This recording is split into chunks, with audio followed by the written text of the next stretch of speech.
దినవృత్తాంతములు 2వ గ్రంథము 35వ అధ్యాయము. మరియు యోషీయా యెరూషలేమునందు యెహోవాకు పస్కా పండుగ ఆచరించెను. మొదటి నెల 14వ దినమున జనులు పస్కా పశువును వధించిరి. అతడు యాజకులను వారి వారి పనులకు నిర్ణయించి యెహోవా మందిర సేవను జరిగించుటకై వారిని ధైర్యపరిచి, ఇశ్రాయేలీలకందరికీ బోధ చేయువారును యెహోవాకు ప్రతిష్ఠితులునైన లేవీయులకు ఈలాగు ఆజ్ఞ ఇచ్చెను. పరిశుద్ధమైన మందసమును మీరిక మీ భుజముల మీద మోయక ఇశ్రాయేలీల రాజైన దావీదు కుమారుడగు సొలొమోను కట్టించిన మందిరములో దాని నుంచుడి. మీ దేవుడైన యెహోవాకును ఆయన జనులైన ఇశ్రాయేలీలకును సేవ జరిగించుడి.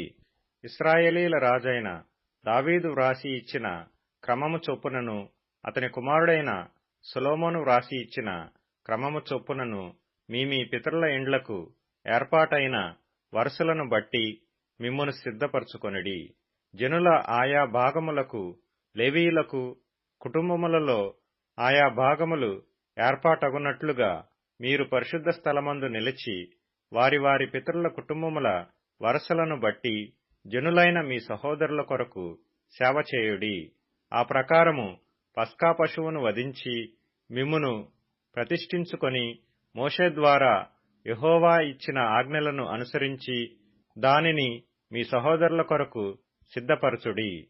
మరియు యోషీయా తన స్వంత మందలో 30,000 గొర్రెపిల్లలను, మేకపిల్లలను, 3,000 కోడెలను అక్కడనున్న జనులకందరికీ పస్కా పశువులుగా ఇచ్చెను. అతని అధిపతులను జనులకును యాజకులకును లేవీయులకును మనఃపూర్వకముగా పశువులు ఇచ్చిరి. యెహోవా మందిరపు అధికారులైన హిల్కీయాయు, జెకర్యాయు, యెహీయేలును పస్కా పశువులుగా యాజకులకు 2,600 గొర్రెలను, 300 కోడెలను ఇచ్చిరి. కొనన్యాయు అతని సహోదరులైన షమయాయు, నెతనేలును, లేవీయులలో నధిపతులగు హషబ్యాయు, యెహీయేలును, యోజాబాదును పస్కా పశువులుగా లేవీయులకు 5,000 గొర్రెలను, 500 కోడెలను ఇచ్చిరి.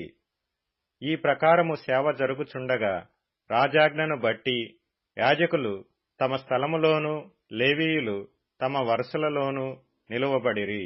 లేవీయులు పస్కా పశువులను వధించి రక్తమును యాజకులకియ్యగా వారు దాని ప్రోక్షించిరి.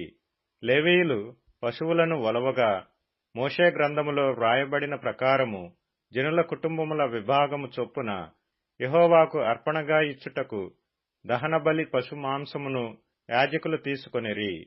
వారు ఎడ్లను కూడా ఆ ప్రకారముగానే చేసిరి.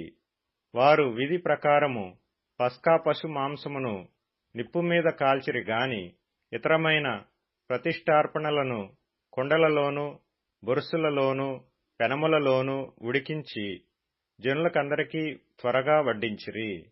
తరువాత లేవీయులు తమ కొరకును యాజకుల కొరకును సిద్ధము చేసిరి. అహరోను సంతతి వారగు యాజకులు దహనబలి పశు మాంసమును క్రొవ్వును రాత్రి వరకు అర్పింపవలసి వచ్చెను గనుక లేవీయులు తమ కొరకును అహరోను సంతతి వారగు యాజకుల కొరకును సిద్ధపరిచిరి. మరియు ఆసాపు సంతతి వారగు గాయకులను ఆసాపు, హేమానులను, రాజునకు దీర్ఘదర్శియగు యెదూతూనును దావీదు నియమించిన ప్రకారముగా తమ స్థలమందుండిరి. ద్వారములన్నిటి యొద్దను ద్వారపాలకులు కనిపెట్టుచుండిరి. వారు తమ చేతిలో పని విడిచి అవతలికి వెళ్లిపోకుండునట్లు వారి సహోదరులగు లేవీయులు వారి కొరకు సిద్ధపరిచిరి. ఈ ప్రకారము రాజైన యోషీయా ఇచ్చిన ఆజ్ఞను బట్టి వారు పస్కా పండుగ ఆచరించి యెహోవా బలిపీఠము మీద దహన బలులను అర్పించుట చేత ఆ దినమున ఏమీయూ లోపము లేకుండా యెహోవా సేవ జరిగెను. అక్కడనున్న ఇశ్రాయేలీయులు ఆ కాలమందు పస్కాను, పులియని రొట్టెల పండుగను 7 దినములు ఆచరించిరి. ప్రవక్తయగు సమూయేలు దినములు మొదలుకొని ఇశ్రాయేలీలలో పస్కా పండుగ అంత ఘనముగా ఆచరింపబడి యుండలేదు. యోషీయాయు యాజకులను లేవీయులను అక్కడనున్న యూదా ఇశ్రాయేలు వారందరూ యెరూషలేము కాపురస్తులను ఆచరించిన ప్రకారము ఇశ్రాయేలు రాజులందరిలో ఒక్కడైనను పస్కా పండుగను ఆచరించి ఉండలేదు. యోషీయా ఏలుబడియందు 18వ సంవత్సరమున ఈ పస్కా పండుగ జరిగెను. ఇదంతయు అయిన తరువాత యోషీయా మందిరమును సిద్ధపరచినప్పుడు ఐగుప్తు రాజైన నెకో యూఫ్రటీసు నది యొద్దనున్న కర్కెమీషు మీదికి దండెత్తి వెళ్ళుచుండగా యోషీయా అతని మీదికి బయలుదేరెను. అయితే రాజైన నెకో అతని యొద్దకు రాయబారులను పంపి, యూదారాజా, నీతో నాకేమి? పూర్వము నుండి నాకు శత్రువులగు వారి మీదికే గాని నేడు నీ మీదికి నేను రాలేదు. దేవుడు త్వర చేయమని నాకు ఆజ్ఞాపించెను గనుక దేవుడు నాతో కూడా ఉండి నిన్ను నశింపజేయకుండునట్లు ఆయన జోలికి నీవు రావద్దని చెప్పనాజ్ఞాపించెను. అయితే యోషీయా అతనితో యుద్ధము చేయగోరి అతని యొద్ద నుండి తిరిగిపోక మారువేషము ధరించుకొని యెహోవా నోటి మాటలుగా పలకబడిన నెకో మాటలను వినక మెగిద్దో లోయయందు యుద్ధము చేయవచ్చెను.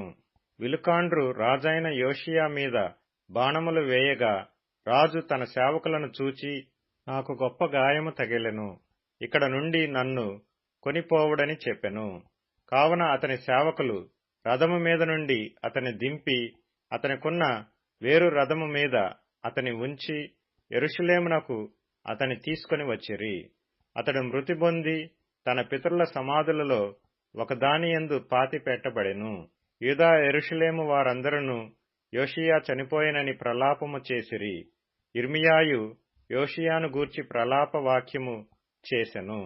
గాయకులందరూ గాయకురాండ్రందరూ తమ ప్రలాప వాక్యములలో అతని గూర్చి పలికిరి. నేటి వరకు యోషీయాను గూర్చి ఇశ్రాయేలీలలో అలాగు చేయుట వాడుక ఆయను. ప్రలాప వాక్యములలో అట్టివి వ్రాయబడియున్నవి. యోషీయా చేసిన ఇతర కార్యములన్నిటిని గూర్చియు యెహోవా ధర్మశాస్త్ర విధులననుసరించి అతడు చూపిన భయభక్తులను గూర్చియు అతడు చేసిన సమస్త క్రియలను గూర్చియు ఇశ్రాయేలు యూదా రాజుల గ్రంథమందు వ్రాయబడియున్నది.